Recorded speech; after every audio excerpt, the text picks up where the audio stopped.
Alors, ce soir c'est Youtet qui se lève. On va pas spécialement parler de Youtet qui se lève, mais comme c'est la date à partir de laquelle la Chassidut elle a vraiment commencé à se dévoiler, on va prendre un sujet et on va essayer de comprendre ce sujet. Si on n'avait pas eu la Chassidut, comment on l'aurait compris? Et maintenant qu'on a la Chassidut, comment on peut le voir de manière tellement différente? Alors pour ça, on va sauter dans quelques parachiotes. On va bientôt arriver à la parachute de Vayechi. Et dans la parachute de Vayechi, on parle de la mort de Yaakov. Et qu'est-ce qu'on dit dans la Gemara sur la mort de Yaakov? On dit Yaakov Avinu Lomet.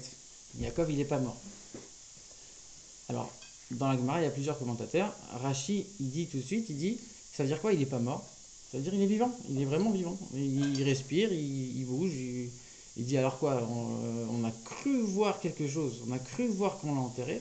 On a cru voir qu'on l'a embaumé. Mais en vérité, il est encore vivant. Ça, c'est l'avis de Rashi. Et la Gemara, qu'est-ce qu'elle répond? La Gemara, elle dit Mazaro Bachaim, Afu Bachaim. Ça veut dire quoi que Yaakov il est vivant? Ça veut dire que de la même manière que toute sa descendance elle est encore en vie, alors lui aussi il est considéré comme s'il était encore en vie. Alors qu'est-ce que ça veut dire? C'est quoi la vie d'après la Torah? La vie d'après la Torah, c'est une vie de Torah et de mitzvot. C'est ça qui est appelé la vie. Ça veut dire que quand on dit sa descendance est encore en vie, donc lui aussi il est encore vivant, ça veut dire sa descendance elle accomplit la Torah et les mitzvot. Ça veut dire que nous aujourd'hui, en continuant le chemin, les directives de Yaakov avec nous, c'est-à-dire en continuant la pratique de la Torah et des mitzvot, on fait en sorte que Yaakov il continue à vivre. Donc le fait qu'il y ait une continuité de ce chemin, de ses actions, ça va perpétuer un petit peu son existence. Donc nous on rajoute de la vie à Yaakov. Alors la question qui pourrait se poser, qu'on pourrait tout de suite demander, mais, ok très bien, mais le peuple juif, est-ce qu'il fait vraiment la Torah et les mitzvot? Aujourd'hui, on voit autour de nous, on voit que les gens, est-ce qu'ils sont religieux ou pas? Ils ne sont pas forcément religieux. Donc on pourrait se poser la question, si les gens ne sont pas religieux, si les gens ne font pas la Torah et les mitzvot, comment on peut dire qu'ils sont en vie? Comment on peut dire que le peuple juif il est encore en vie? Et si on ne peut pas dire qu'il est en vie, comment on peut dire de Yaakov qu'il est en vie? Ça va trop vite ou c'est logique, ça va? Ça va trop vite. Ah, c'est pas pour nous.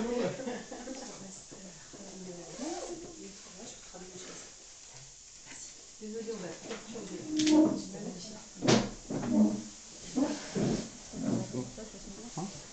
Donc, en deux mots, on va juste répéter pour que ce soit clair. Donc, c'est quoi la vraie vie? C'est quoi la véritable vie? C'est quoi la véritable vie? C'est une vie de Torah et de mitzvot. Si on rajoute de la vie à Yaakov, ça veut dire que nous, on continue à pratiquer la Torah et les mitzvot. Aujourd'hui, on voit que la majorité du peuple juif, elle ne fait pas la Torah et les mitzvot. La majorité du peuple juif n'est pas religieuse.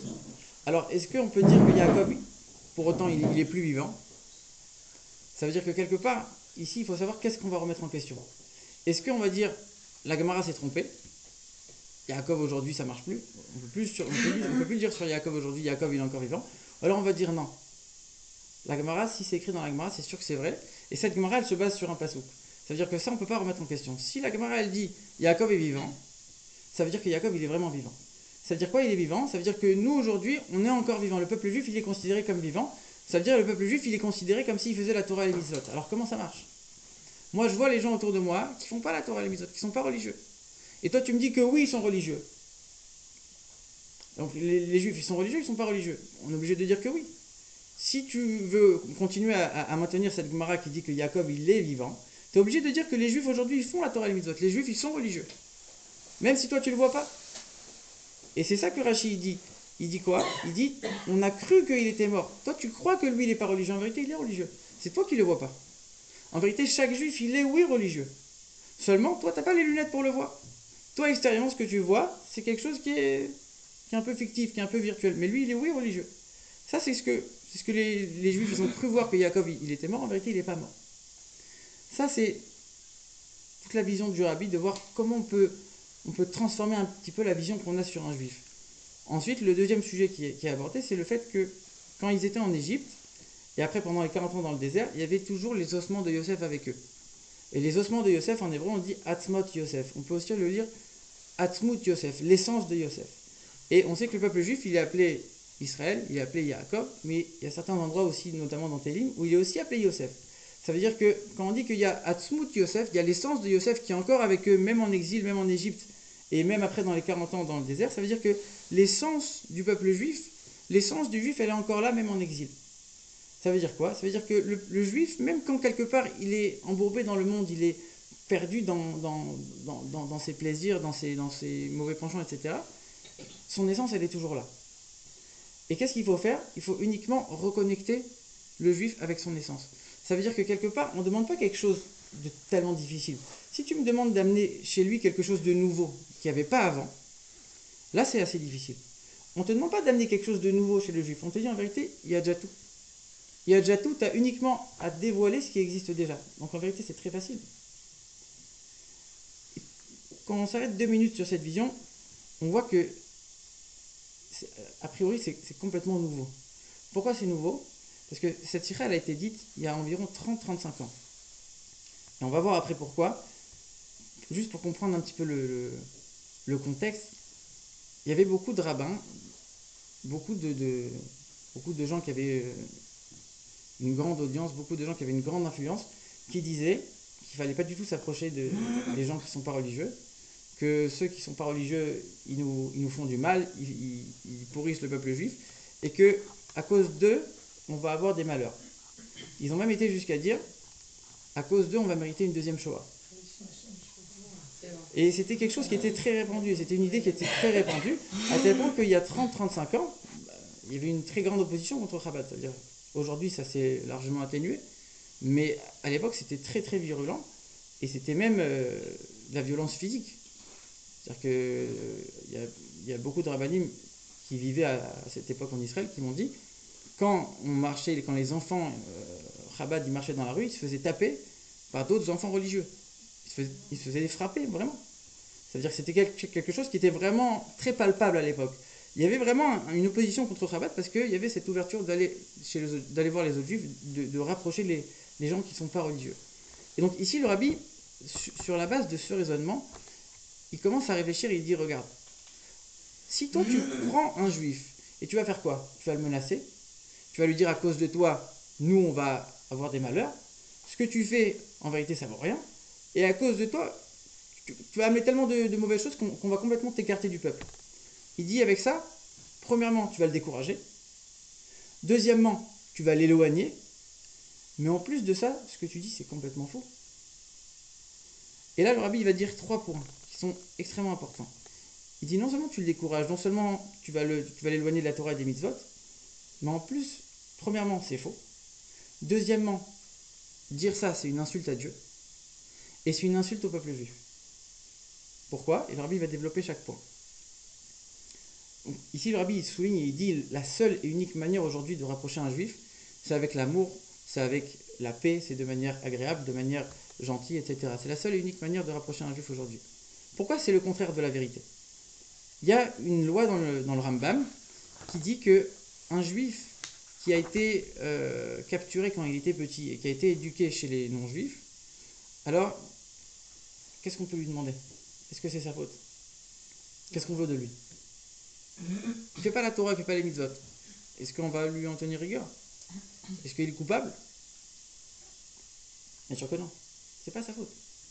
Et le Rambam il continue, il dit, et même si après quand il grandit, il apprend qu'il est juif, et il rencontre des juifs, il commence à apprendre la Torah et les mitzvot, il les voit pratiquer, etc. Est-ce qu'à ce moment-là, quand il continue à ne pas faire, est-ce qu'il est quand même coupable? Ben non. Parce que maintenant, tu as fait 30 ans, tu as fait 40 ans, tu as vécu 50 ans, sans faire les choses, dans un environnement complètement étranger. Est-ce que tu vas demander à une personne comme ça de changer du tout au tout comme ça? Du jour au lendemain? C'est impossible. L'expérience, elle est tellement différente. L'éducation, elle est tellement différente. Tout le vécu, il n'a rien à voir. C'est-à-dire que tu ne peux pas demander à une telle personne, vas-y, maintenant, du jour au lendemain, change complètement. Donc, en vérité, ça s'applique à énormément de personnes. Aujourd'hui, et le rabbi dit aujourd'hui, c'est ça le digne qui est tranché sur la majorité des juifs qui ne sont pas religieux, même sur la totalité, d'ailleurs, le rabbi le dit, c'est des gens qui rentrent dans cette catégorie. C'est, comme on dit en hébreu, tinok shenishba. Ça veut dire que c'est des gens, on ne peut pas leur tenir rigueur. Des gens, ils n'ont pas été éduqués dans la Torah et les mitzvot. Des gens, ils n'ont pas été sensibilisés. Et même ceux qui ont été éduqués, qui ont été sensibilisés, est-ce qu'ils savent vraiment la vraie valeur? Est-ce qu'ils ont vraiment conscience des choses? Pas forcément. Donc, est-ce qu'ils sont coupables? Non. Et même ceux après qui se sont écartés. Mais est-ce qu'on leur a vraiment appris ce qu'il fallait? Est-ce qu'on leur a vraiment appris de la manière qu'il fallait? Ou est-ce qu'au contraire, on a utilisé les menaces comme il disait au début, etc. Est-ce qu'on les a, c'est peut-être pas à cause de toi qu'il s'est écarté. Donc, quelque part, aujourd'hui, tous les juifs qui ne sont pas religieux, alors c'était peut-être pas le cas dans certaines époques, d'ailleurs en Russie communiste, il y avait certains juifs qui étaient vraiment opposés à la Torah, et eux, justement, c'était vraiment des gens qu'il fallait écarter. Mais aujourd'hui, dans notre génération, le rabbi souligne ce mot-là, il le répète des dizaines de fois dans la Sira, il dit dans notre génération, à quel point ça s'applique à nous. Est-ce qu'on peut en vouloir un juif comme ça? Qu'est-ce que tu veux de lui? Est-ce qu'il est coupable de quelque chose? Il est coupable de rien. Donc, c'est pour ça qu'il dit c'est le contraire de la vérité. Quand toi tu es en train de dire c'est des gens qui fautent, c'est des gens qui amènent du mal dans le peuple juif, c'est faux. Pourquoi c'est faux? Parce que quand tu commences à rentrer ta tête dans la balance, alors tu vois que la balance elle n'est pas comme tu penses. Toi tu regardes la balance entre les mitzvot et les averot, les bonnes actions et les mauvaises actions, c'est pas une balance de nombre. Lui il a fait 10 mitzvot, il a fait 3 averot, alors ça contrebalance et inversement. Non, c'est pas dans les nombres. En vérité, chaque mitzvah et chaque avéra, elle a une valeur complètement différente en fonction de la personne, en fonction de son vécu, en fonction de l'effort qu'il va faire, etc. Ça veut dire qu'un juif qui met les tefilines tous les jours pendant 40 ans, sans réfléchir, parce qu'il a tellement l'habitude que c'est devenu machinal pour lui, ou alors un juif qui est avec des copains qui ne sont pas juifs, il est dans la rue, on l'arrête, on lui demande de mettre les tefilines, il va lever son bras alors qu'il fait froid, et qu'il va avoir honte devant ses copains, il va mettre les tefilines 10 secondes. La valeur de la mitzvah, elle n'a rien à voir. Donc on n'est pas en train de parler de quantité, on est en train de parler de chaque valeur de chaque mitzvah. Et quand tu commences à rentrer dans la valeur de chaque mitzvah, nous on n'a pas la tête pour commencer à comprendre elle en est où la balance. Donc toi quand tu commences à rentrer ta tête dans la balance de chacun, tu peux pas savoir où chacun se trouve. Le seul qui peut savoir c'est Dieu. Donc déjà on a dit que la majorité des juifs qui ne font pas la Torah et les mitzvot, aujourd'hui la totalité, la balance d'Averot déjà tu la vides. Ils ne sont pas coupables de quoi que ce soit, donc tu vides la balance des Averot. Et même imagine qu'il y a des Averot, c'est qui toi maintenant pour mettre ta tête dans la balance?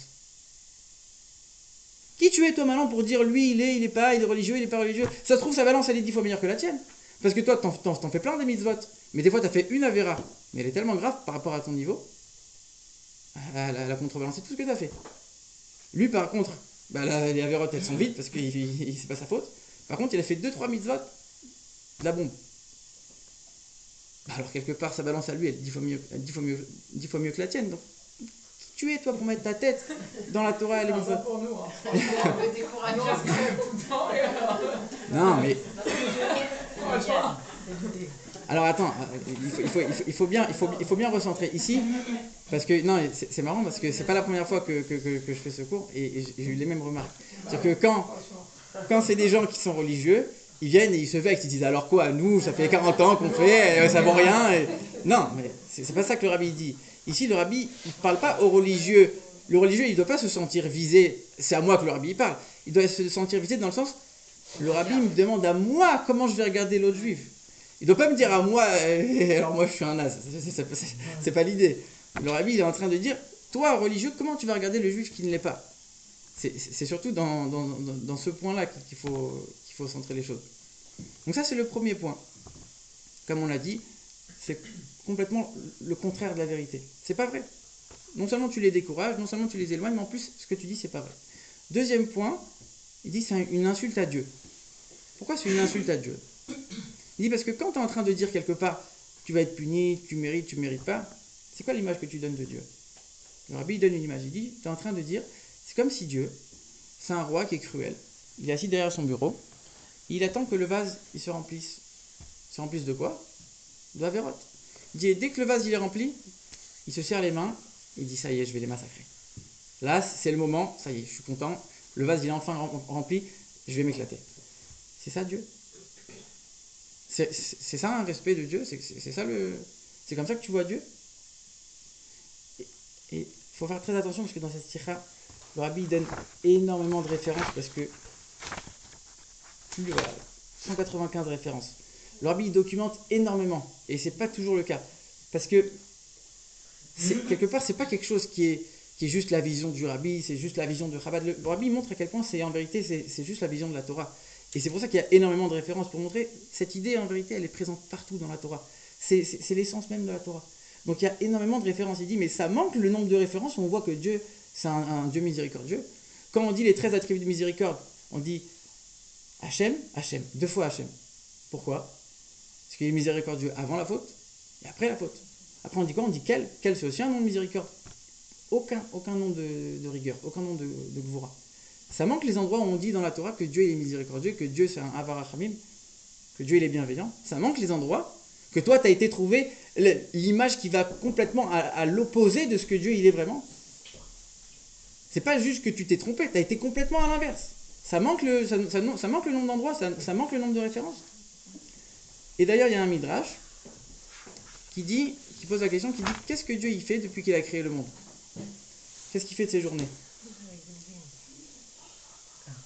Mais avec Il des continue Ouais. alors il faut avec le Léviathan. Il continue à créer le monde. Exactement, mais avec Zivugim. C'est-à-dire que le rabbi dit qu'est-ce que Dieu il fait de ses journées? Exactement. Qu'est-ce qu'il peut bien faire de ses journées, Dieu? Il y en a qui il a tué la vie. Hmm? Et- Il joue avec le Léviathan. Non, mais c'est les professeurs qui s'occupent de lui. Ah, ok. Alors le rabbi ne tourne pas les choses comme ça. Hein? Le rabbi il dit toute l'occupation de Dieu, c'est que toute la journée, il s'occupe à rajouter des joies dans le peuple juif. Ça veut dire quoi? C'est-à-dire qu'en fait, comme il fait des mariages, il y a des mariages, après il y a des naissances, que ce soit des filles, que ce soit des garçons, il y a des brit milot, après il y a des bar mitzvot, après il y a des mariages des enfants. Donc en vérité, Dieu il s'occupe que des mariages parce qu'il veut s'occuper que de rajouter de la simcha dans le peuple juif. Donc ça veut dire quoi? Ça veut dire que toi, tu as été trouvé l'image de Dieu qui est complètement le contraire de ce que Dieu il est vraiment. Donc c'est pour ça que c'est une insulte à Dieu. C'est-à-dire que tu as été complètement à l'opposé. C'est pas juste que tu as donné une image de Dieu qui n'est pas exacte. Tu as été trouvé un moyen d'aller complètement à l'inverse de ce que Dieu il est vraiment. Et alors à ce moment-là, on pourrait se poser une question, ok, très bien. Mais alors, Dieu il est que gentil, Dieu il fait que du bien. On sait très bien que la Torah, contrairement à d'autres religions, il y a la récompense et il y a la punition. Alors elle est où la punition dans tout ça? Si de toute façon on est en train de dire que chaque juif il est bien, etc., alors elle est où la punition? Alors l'arbitre dit, attention, quand on parle de punition, c'est vrai que Dieu, il y a des moments où il punit les juifs. Mais de quelle manière? Est-ce que Dieu il va se venger quand il punit un juif? Est-ce que Dieu il va se frotter les mains comme on l'a dit? Est-ce que Dieu il est content de punir un juif? Bien sûr que non. C'est quoi l'image qu'il donne? Rabbi il donne une image, moi je vais en donner une autre après pour que ce soit un peu plus parlant. Rabbi il donne une image, il dit que c'est comme un roi qui va nettoyer son fils. Et son fils il a de la crasse ça fait tellement longtemps qu'elle est imprégnée sur son corps, pour nettoyer le fils il doit frotter tellement fort que ça fait mal à l'enfant. Il dit mais il le fait parce qu'il aime. Comme quand on va chez le dentiste. C'est ça l'image que je donne toujours. Ah oui, c'est vrai. Il dit quelqu'un qui emmène son fils chez le dentiste. C'est Alors, qu'il a galéré. Bon, pas chez.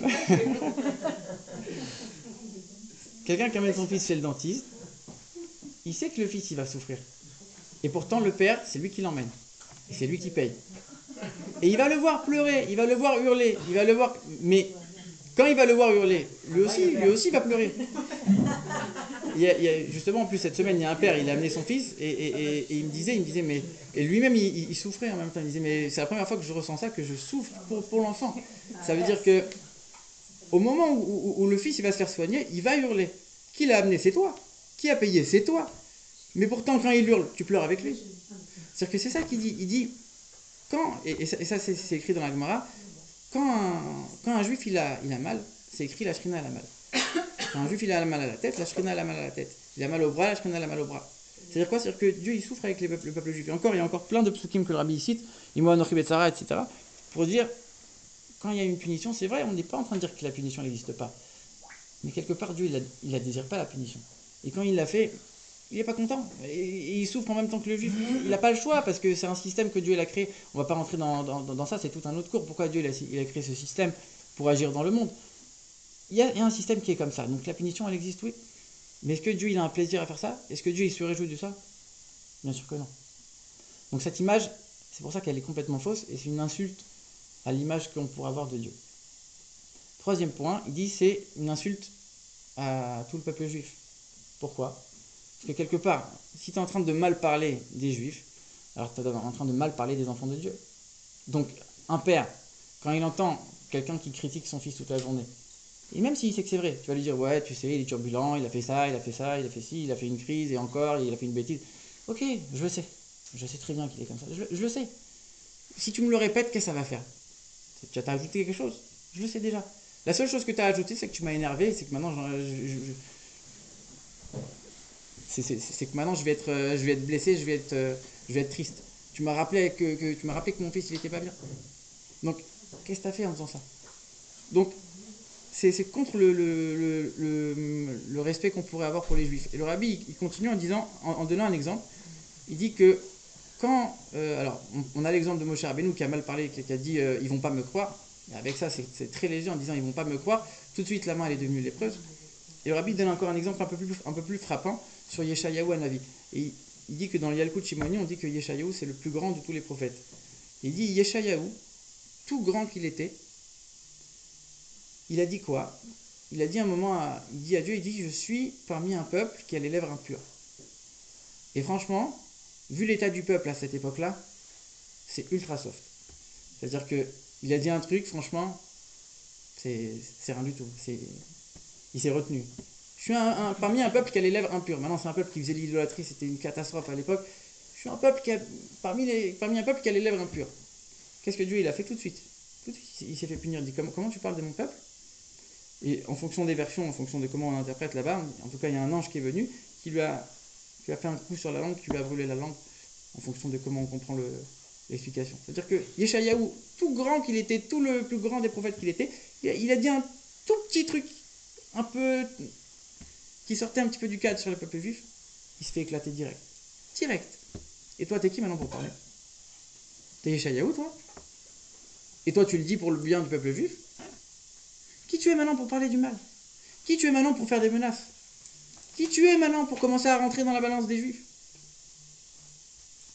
Et le rabbi dit attention, on voit que dans le Rambam c'est écrit que quand on va dire quelque chose, il faut réfléchir une fois, deux fois, trois fois, quatre fois avant de parler. Quand on va l'écrire, 1000 fois.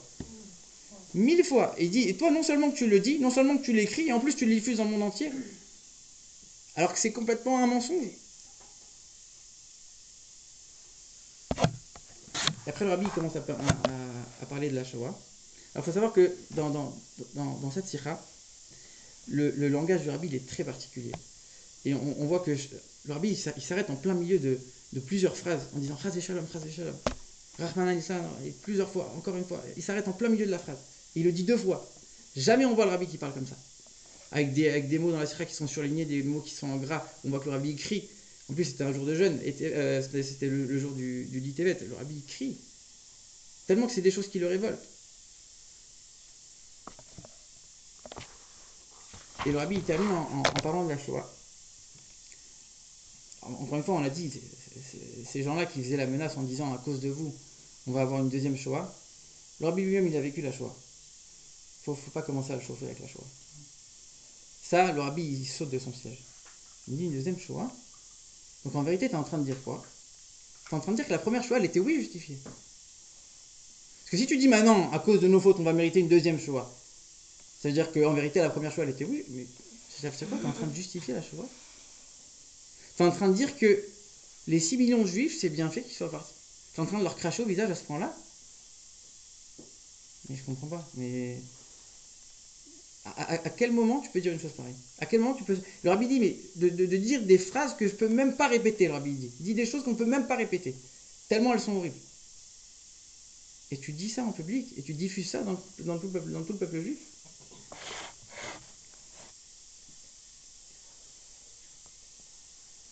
Alors, et le rabbi il précise, il dit, il y a des fois des choses qui n'arrivent pas.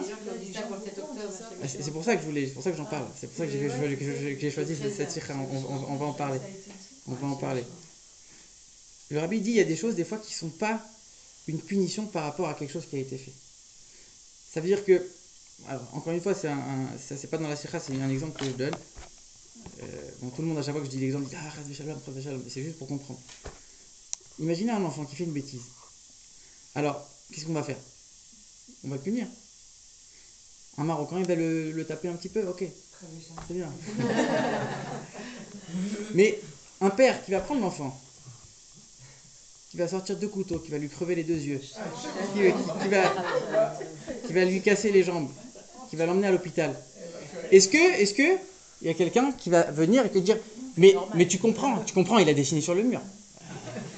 Ah, non, mais ok, d'accord, mais quand même. C'est 2 maigres, alors on c'est pas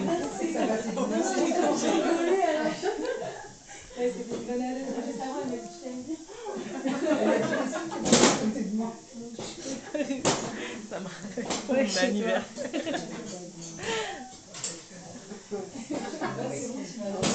C'est courant, t'inquiète pas. Ça veut dire que c'est très fort le...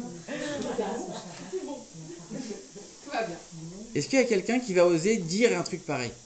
Est-ce qu'il y a quelqu'un qui va oser penser un truc pareil? Jamais. Est-ce que quoi? Alors donc, tu es en train de dire que la punition, ce qu'il a subi, c'est en relation avec ce qu'il a fait? Parce qu'il a dessiné sur les murs, alors il lui est arrivé ça? Tu es en train de comparer les deux? Donc, dire qu'il y a des punitions qui existent dans la Torah, on n'est pas en train de dire que ça n'existe pas. Mais des punitions de ce niveau-là, ça ne s'appelle plus une punition. Et ça, c'est quelque chose qu'on ne peut pas comprendre, quelque chose qu'on ne peut pas justifier. Le Rabbi dit, c'est quelque chose qu'il ne faut même pas essayer de comprendre. Dieu, il a fait un décret, on ne peut pas comprendre pourquoi.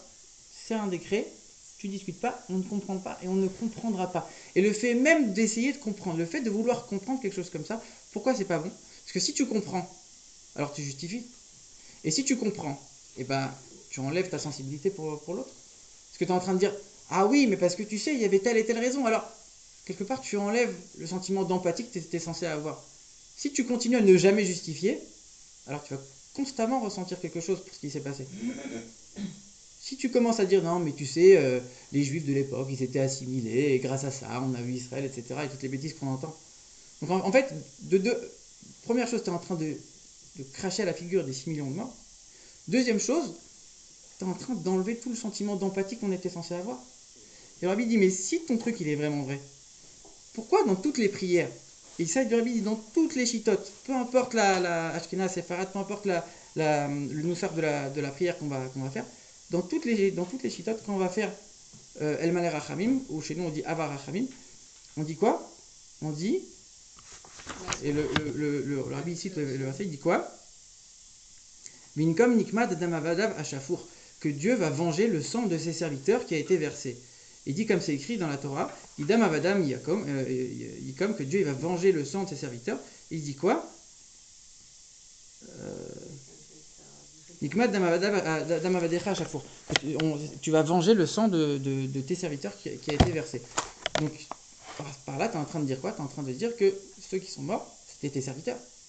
Dieu lui-même, il est en train de dire, ils sont à moi. Et comment on les appelle? Même dans cette prière, on les appelle les Kdoshim, ceux qui sont saints. Et qu'est-ce que la Gemara elle dit? Tout celui qui est mort al-Kiddush Hashem, qui est mort en sanctifiant le nom de Dieu, il n'y a personne qui peut se tenir à côté de lui. Ça veut dire que ces gens-là, peu importe s'ils faisaient la Torah et les mitzvot, ils ont atteint un niveau, c'est le niveau le plus haut. Il n'y a personne qui peut être à côté de lui à ce niveau-là. Donc tout le monde, dans toutes les cités du peuple juif, on reconnaît que c'est des gens qui sont Kdoshim. Toi, tu vas aller cracher sur des gens comme ça? Tu vas aller commencer à dénigrer des gens comme ça? Et puis si c'est tellement vrai ce que toi t'as dit que la Shoah c'était une punition, à tel point qu'on pourrait en avoir une deuxième. Le Rabbi dit, mais combien d'élèves de Yeshivat, combien de tzadikim, de Admourim qui ont été assassinés dans la Shoah? Alors eux aussi, tu es en train de dire que c'est la même chose, eux aussi c'est des punitions. Donc c'est quelque chose qui ne tient pas. Donc en ce moment, depuis 1 mois et demi, 2 mois, on a tous entendu. Alors, voilà, on est quand même 30-35 ans après cette période-là, donc c'est beaucoup moins courant, c'est beaucoup moins répandu dans le peuple juif cette idée-là. Et, au Hachem, en tout cas, on ne l'a pas entendu de manière diffusée, de manière claire dans des vidéos sur des réseaux, des explications comme ça, on n'a pas entendu tellement. Par contre, des gens qui le disent, ou des gens même qui ne le disent pas, mais qui le pensent. Des gens qui le pensent. Rabbi Yaakov cette semaine, il a fait un cours pour répondre à un certain rave, lui donner son nom, bon, peu importe. Et il parlait sur les Chayalim. Alors, je ne sais pas qu'est-ce qu'il a dit, mais apparemment quelque chose de pas hyper posé, parce qu'il a, tout le long, il a dit, mais comment on peut parler comme ça des Chayalim, les Chayalim qui sont Gdoshim, qui seront mentionnés. Alors, je ne sais pas ce qu'il a dit, hein. Mais tout pendant 1 heure, il fait que répondre à ce rave-là qui aurait dit quelque chose, je ne sais pas quoi. Et il dit, mais comment on peut oser commencer à dire quelque chose? Alors, je ne sais pas c'était quoi, hein, mais en tout cas, il était très... C'est exactement ce que Rabbi dit. Ah. C'est-à-dire que... Non, de toute façon, chez Rabbi, on n'entendra jamais ça. Mais après, les gens, ils sont pas de mauvaise volonté. Les gens, ils sont pas malveillants. Mais cette idée, cette idée, elle vient. Peut-être ça les rassure, je sais pas. Non, mais parce que les gens, ils se disent quelque chose. C'est quelque chose que les gens, ils entendent. Non, une explication à tout, c'est la nature humaine. Moi, ça me rassure pas. C'est des idées qui circulent. C'est des choses que les gens, ils se disent. Maintenant, avec cette sikha ici, on doit bien comprendre que ça, c'est une idée qui ne doit jamais traverser la tête d'un juif. Mais c'est pas si évident. Et les gens, ils se posent des questions, ils te disent, non, mais quand même, une fête pendant Simchat Torah, une fête comme ça, franchement, t'attendais quoi? Ça, c'est une réflexion qui ne doit pas exister. Avec cette sikha, c'est une idée qui ne doit même pas traverser la tête d'un juif. Mais c'est pas si évident. Et il y a plein de gens qui, même s'ils le disent, alors il y en a qui vont le dire, il y en a qui vont mais même ceux qui ont eu cette pensée, il y en a plein qui te posent la question, ils disent mais quand même, ils comprennent pas. D'ailleurs, on a une réponse du rabbi. Il y avait une sikha en Tafshin Dalet en 1953. Il y avait une fête comme ça qui se passait à côté de Kronaït à Simchat Torah. Il y a beaucoup de juifs qui ont été, et le rabbi lui-même, il dit pendant cette sikha, il dit, mais le Baal Shem Tov, il explique, il dit que quand un juif il a faim, il a envie de manger du chocolat, c'est pas parce que lui il aime le chocolat, il veut du chocolat. C'est qu'en vérité, son âme divine, elle veut élever l'étincelle qu'il y a dans le chocolat. Comment elle va s'y prendre pour élever le chocolat? Elle va faire en sorte que lui, il va avoir envie de manger le chocolat, qu'il va avoir faim, et grâce à ça, il va élever l'étincelle divine qu'il y a dans le chocolat. Bon, ça rassure un petit peu toutes les fans de chocolat, là, je vois. Et le rabbi dit quoi? Dans les légumes. Donc le rabbi dit quoi? Un juif qui a envie de danser, c'est le jour de Simchat Torah, son âme, elle a envie de danser.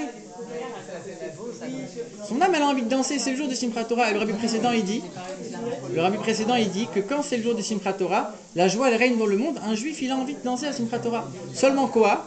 Des fois, il est dans un corps qui est grossier, il n'a pas été habitué. C'est que lui, quand il a envie de danser, il n'a pas le réflexe d'aller à la choule.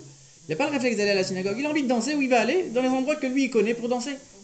Donc en vérité, quand on regarde, c'est... Exactement, c'est ton frère qui m'a... Ouais.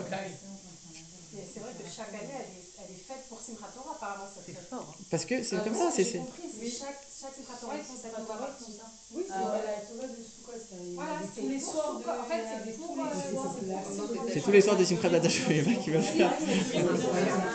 Ça, il existe une gravation. Donc ici, il faut comprendre encore une fois quelles lunettes on va mettre pour regarder un juif. Et voilà, aujourd'hui c'est Yutet qui se lève. Aujourd'hui c'est Yutet qui se lève, il faut savoir, un sujet comme ça, si on n'avait pas eu la chassidoute, on l'aurait regardé comme tout le monde. Alors nous aujourd'hui, on va avoir le réflexe de dire non mais chas v'shalom, etc., et on va être d'accord avec le rabbi, mais cette sikha du rabbi, cette idée du rabbi, cette vision du rabbi, elle est complètement révolutionnaire. Et ça, il faut savoir, ça c'est quelque chose que la chassidoute, elle nous a amené. Des gens, et on peut pas leur en vouloir, c'est des gens qui connaissent la Torah, c'est des bons juifs, c'est des gens qui ont envie de bien faire, qui ont une bonne volonté, mais si tu n'as pas la chassidoute, c'est comme quelqu'un qui cherche la lumière dans une pièce obscure, tu cherches l'interrupteur, et tu peux être de très bonne volonté, et tu es dans l'obscurité. Aujourd'hui, on a la chassidoute, et un sujet sans chassidoute, tu le vois d'une manière complètement différente que si tu avais l'enseignement de la chassidoute. Un sujet actuel comme on voit en ce moment, si tu n'as pas un rabbi qui vient t'expliquer comment regarder les choses, tu peux être complètement à côté de la plaque.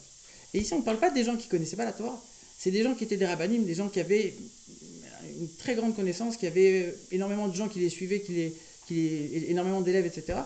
Et s'ils ont dit des choses comme ça, c'est parce que pour eux, c'est comme ça. Et le rabbi dit, mais c'est pas juste que tu as mal compris, tu as été un peu en décalé. C'est complètement à l'inverse. Sans la chassidoute, c'est pas juste qu'il te manque quelque chose. C'est complètement à l'opposé. À l'opposé de toute la vision que la Torah elle te dit d'avoir. C'est complètement à côté de tes pompes. Donc voilà, ça c'est un exemple de un sujet qui est complètement perçu différemment quand on a la vision de la Chassidoute, quand on a la vision du Rabbi. En vérité, ça c'est vrai pour tous les sujets. Peu importe que ce soit des sujets de la Torah ou des sujets d'actualité, quand on a la vision de la Chassidoute, voilà, on est éclairé, on a vraiment de la lumière, et que si Dieu veut, on puisse, voilà, là c'est on a vu entre le 10 et le 19 qui se lève, entre le 10 et le 19 qui se lève, comment il y a eu beaucoup de libération. Donc les deux fêtes de la libération, on a eu la libération, on espère, si Dieu veut, la fin avec des bonnes nouvelles. Amen.